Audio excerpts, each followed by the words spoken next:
Do you, or anyone you know really, struggle with how others perceive you? This is a cautionary tale about the dangers of not being bold enough to bring the banhammer to bear. I'm gonna throw up a quick content warning for being creepy towards minors. It doesn't go very far, but that guy wished it did. That's not even the tip of the iceberg with that guy. Roll post. I have been a dungeon master for a handful of years and for a handful of different systems. My second longest game, where this story takes place, has been going on for 4 years and is a game based on a popular anime. The cast of characters are the dungeon master, myself, our small fishman marksman named Robbie, our ship's captain and swordsman, Roy, the co-captain and nightmare expert, Elsie, and our sort of navigator, Samuel, and the problem player and inventor of the crew, Lion. Names have been changed. The stage. The crew was at an island waiting to be able to travel out to the next one. With the crew was a few NPCs, including Blue, an NPC that I willingly admit to attempting to kill on several occasions, and I have still been trying to kill but was failing. Addie, a 3-year-old who wants to be just like Elsie because of anime logic, and Nutmeg, a scientist who turns into fog. Elsie was teaching Addie how to play the violin on the ship, while Samuel, Blue, Roy, Lion, and Nutmeg were exploring the island. Robbie, unfortunately, was unable to attend that session. While exploring the island, Samuel, Blue, and Roy went off on one direction, where Roy peppered the pair about their relationship, which left Lion and Nutmeg alone as a second group. It should be noted now that Lion was played by an adult, at least in age, and was playing a 19-year-old character in the game.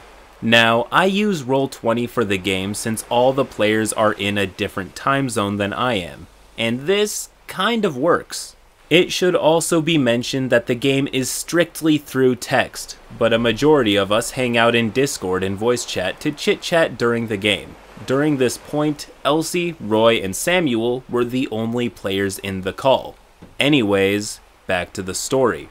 Group 1 was having a wonderful group bonding experience, with a lot of in-character and out-of-character jokes at the expense of the NPC and Samuel. It was a very entertaining situation, and Elsie was pretty content to teach Addie on the ship, since Elsie wasn't really feeling too much of a draw for anything too intense that day.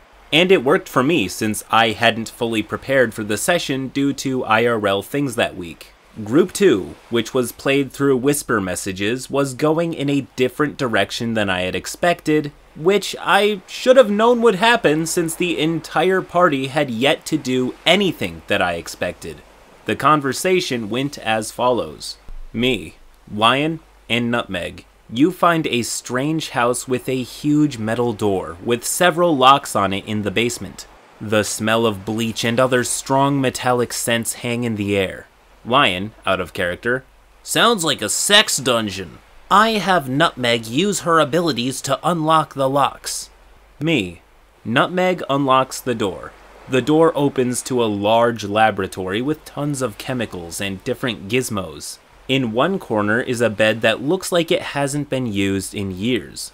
Lion, out of character. It's totally a sex dungeon. I'm starting to get uncomfortable, and the others in the VC can start to hear it in my voice and ask what's going on. I brush it off and say that it's nothing. Me. No, it is not. It is very obviously a science lab. What does Lion do? Lion. I'm gonna have Nutmeg sit with me on the bed. Me. Okay. Nutmeg sits on the bed beside Lion. Lion then says, I ask Nutmeg if she's ever thought adult thoughts. His exact wording, adult thoughts. Me, trying to deflect the situation, Nutmeg responds with a comment about science and experiences. Lion. I ask Nutmeg if she's ever had sex, and then put my hand on her leg. I'm getting super uncomfortable at this point and have gone very quiet in voice chat. I'm debating ending the session early since we had only been playing an hour or two. Me. No, she moves away from you to the other side of the room. Lion. Ugh, what the hell? I grab her arm and make her stay. Me. She moves through you because she is fog. Lion. What the hell, OP? Why the hell are you railroading me? I'm not railroading you, but I'm also not continuing this. I'm stronger than her. She shouldn't be able to just get away. That is not happening. This is such bullshit. You're trying to nerf me. I never do anything useful.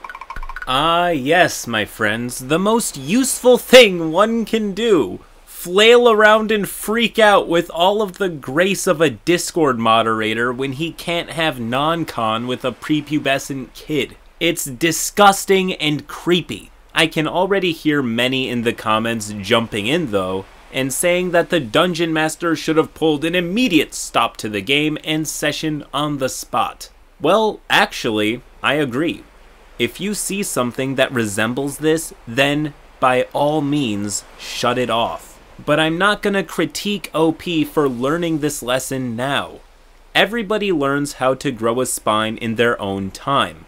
And right now, no other players are actually being hurt, so I can't attack OP for learning in a mostly harmless environment. Which is why it's hard for me to just go along every time somebody says, "Bro, why don't you just kick the bad guy out?" The truth is, a lot of the people who end up in these stories in the first place are people who have low self-esteem or too much faith in humanity to be confrontational. And for most of them, these experiences are what made them into people who can say no in the first place. Unfortunately, OP has yet to learn this lesson, as that guy is about to let out a huge stink. Roll post. Cue 5 or 6 messages accusing me of everything from favoritism to nerfing him to breaking his immersion by not letting him do this. He then quickly leaves. I start to feel like I did something wrong and wound up ending the session. The rest in the voice chat were getting angry because they could tell I was getting more and more upset. I ended the session early and tried to figure out if I was the one in the wrong or not. The following week, it was as if it had never happened, and Lion didn't mention the interaction once. He did continue to stick with Nutmeg though, partnering with her every time they split the party. TLDR, adult player wants to lewd roleplay his character with an 8-year-old NPC in Whispers on Roll20 when he's alone and there's downtime in the game. I say no, and player gets angry at me and accuses me of railroading, breaking immersion, and just all around bullying me to the point of near tears. Unfortunately, I did not kick him until months later. See, this is exactly what I mean. Setting these boundaries is the correct decision, but often not the easy one, which is why I'm hesitant to stand against the victim for not counteracting soon enough. As for me, I make my boundaries clear in a session 0, and I'm fully prepared to cut people out of the game the mere moment that they overstep. But that's only because I've had a few games where I didn't do that, and I now know the price of inaction thoroughly. But we are about to see that guy get even worse, as he wasn't given the red light, and he's about to drive his awfulness even further down the road to intolerability. Roll post. This is another story about that player within that same game. Without further ado, let's get into this story and another instance that ultimately got him removed from the game. Our cast of characters is the same, but a little bit of background about Lion, Elsie, Roy, Robbie, and Samuel. The players, not the characters.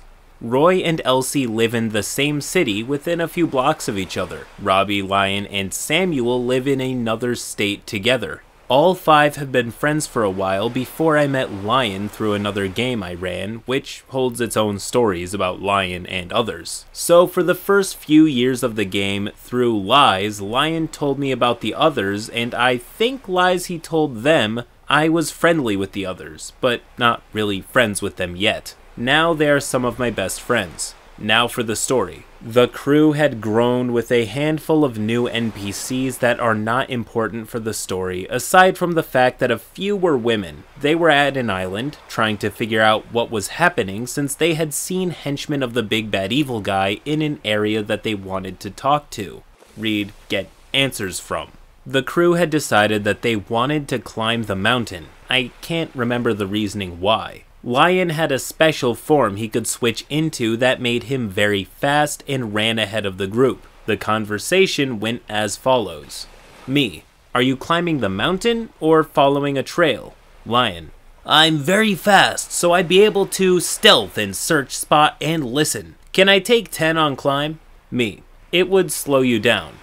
Even at half speed, it's 30 feet, which is faster than them climbing. Lion is smart. What would be faster? Climbing and jumping up the mountains or taking the trail? It's echoing, so you don't know which direction it came from exactly. So climbing or taking the trail could both work. Speed Lion can double move, 120 feet or 4 times with 240 feet. At minimum, I jump 31 feet straight on the air, or 10 would be 42, 20 would be 52, and my acrobatics is enhanced as well. I'm in the VC with the others and starting to get annoyed, which I really shouldn't have been. However, I did tell the others what was happening this time. They agreed with me that he's being a little too over the top about it, so I told him to do what he wants, which resulted in... Where's the sound? The sound echoed, so you don't know exactly where it's coming from. Up, but 16 listen to locate should find it. But yeah, I want to get up so I can get a better vantage point on the whole area. Roll a search to see what you find. 27 search and I should get a bonus for being up so high. Obviously I wouldn't go so high as to have the clouds obscure, but I start circling and getting a good view. You don't get an advantage for the height. But I'm up the mountain. I'm up high. You can see some more, but you don't get a bonus. That's bullshit. I should get at least a +5. No. Is that 27 with a +5?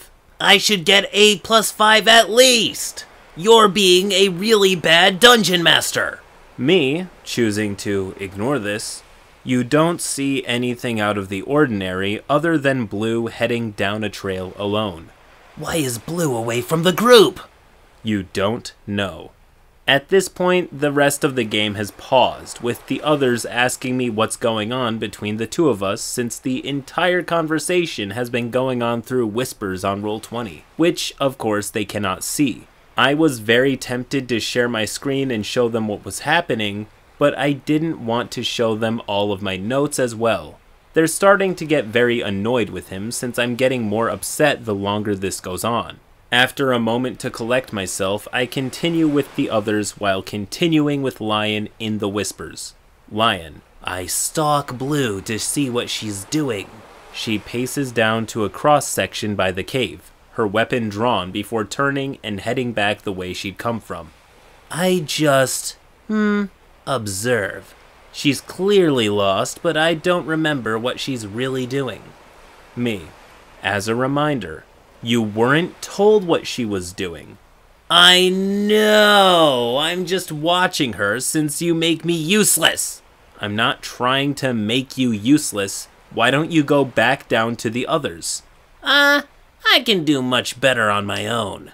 Lion moves around the top of the mountain and sees the others, but the crew is about to enter the cave and they see something inside. Lion. And I don't see anything.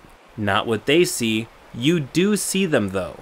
Just nothing useful then. I did advise going back to the others, but I didn't want to railroad you again. Great. I'm never useful. Thanks. At this point, I just stopped talking in voice chat. Roy and Robbie are furious, yelling about having a talk with Lion because this is bullshit and things along that line. At this point, I reached my limit, and I'm trying to figure out how to somehow make it better and make everyone happy, even if it makes me more miserable in the process. Lion continues to berate me for nerfing his character and a few other things before I can come up with something. Lion has one final thing to say. You really should be a better DM. Stop making me so useless. after which point he goes offline. I end the session after that because it stung. I know I'm not the best DM in the world, but I didn't think I was all that bad. There were a few more things that came to mind with this campaign that I'll probably post about later if anyone wants me to. I know now that this situation is not my fault, but at the time I wasn't so sure. And now, the final post in this saga about the downfall of Lion. At this point, OP is reflecting on all of the reasons to boot Lion, making a list of all the other incidents that he caused. This is a low-light reel of all of Lion's terrible moments. Keep in mind there were many more, but in the interest of respecting your time, I kept it short. Roll post. Lion, whenever he got to the loot first, would often steal bits and pieces to further his own profits. He did this often enough that I started listing the loot in the chat where everyone could see, instead of just whispering it to whoever got to the loot first. This was happening after it was agreed during Session 0 that all of the major loot would be shared, money and the like. He would make it a point to walk behind the various NPC women and Elsie so that he could, quote, watch their ass as they walked. Mind you, a handful of the NPC women are 16 and younger, including the aforementioned 8-year-old, Nutmeg. Lion messaged Elsie before she blocked him, saying that he was learning a lot about what not to do as a DM from me. I learned about this recently, and yeah, it really stung. And he would message me during the games that I was playing my own NPCs wrong and doing everything else wrong. It had gotten to the point where one of the players was talking about leaving the game because he was very unhappy with how Lion was treating me. Constantly. And all of the complaining about me he was doing to the other players as well. We ultimately all decided to ban him from future games, as well as boot him from this game. After I had finally laid out everything that was happening behind the scenes in complete detail, I admit, this happened while I was intoxicated because I was worried about ruining their friendship with him, since of course they knew him longer than they knew me. End post. The biggest and only real takeaway here is to learn how to say no to bad people. I could tear into that guy's pseudo-pedophilic tendencies or the fact that he's an objectively terrible player and friend, but that's not really helpful right now. I'd rather talk to the DMs and players watching this right now. Please, my friends, learn to say no and shut the show down. I know that it's hard. It's hard for me to say no and turn people away. I hate being mean or the bad guy, but especially when you're the DM, you need to be able to root out bad actors and be a leader in these scenarios. So if there's someone in your group that's acting like this guy, here's what I would do. 1. Depending on your circumstances, I would have a serious private conversation over text. Say, hey guy, here's a list of the things you're doing, please stop. If they want to be combative and argumentative, or they continue bashing your game to bits, then calmly and politely give them the boot.